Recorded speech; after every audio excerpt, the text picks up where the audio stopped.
Assalamualaikum warahmatullahi wabarakatuh. Izin memperkenalkan diri, nama saya Andika Permana, NPM 2021020770.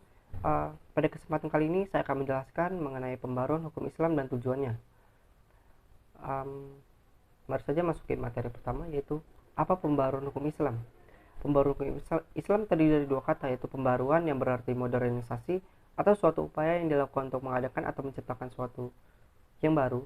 Hukum Islam yaitu kumpulan atau koleksi dari upaya para fuqaha dalam bentuk hasil pemikiran untuk menerapkan syariat berdasarkan kebutuhan masyarakat.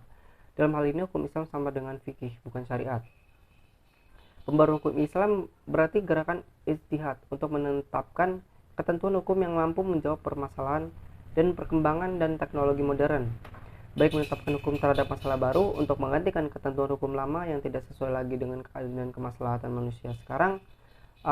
Yang dimaksud dengan ketentuan hukum di sini adalah ketentuan hukum Islam, kategori fikih yang merupakan hasil ijtihad para ulama, bukan ketentuan hukum Islam kategori syariat.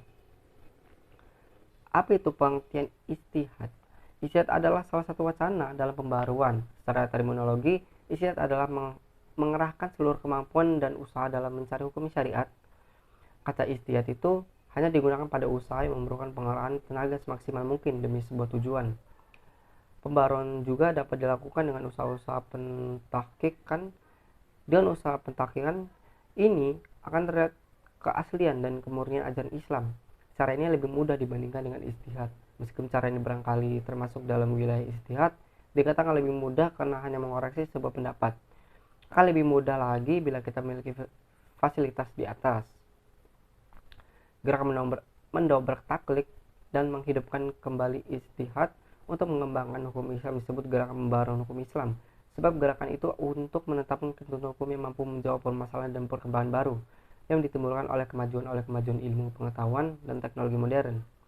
Menentukan ketentuan hukum yang mampu menjawab permasalahan dan perkembangan baru itu mengandung dua unsur, yaitu yang pertama, menetapkan hukum terhadap masalah-masalah baru yang belum ada ketentuan hukumnya, seperti bayi tabung.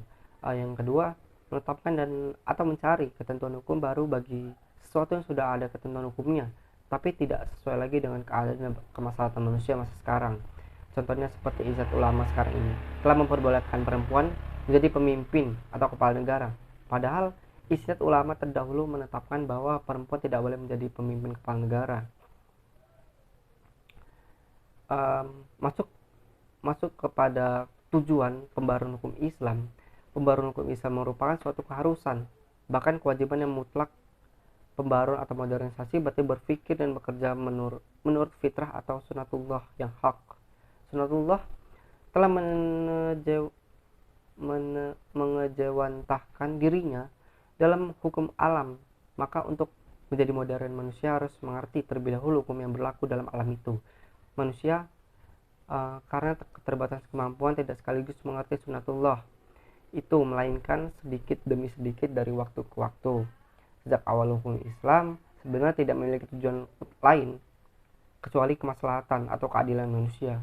Ungkapan bahwa hukum Islam dicanangkan demi kebahagiaan manusia lahir dan batin dan duniawi ukhrawi sepenuh mencerminkan kemaslahatan manusia.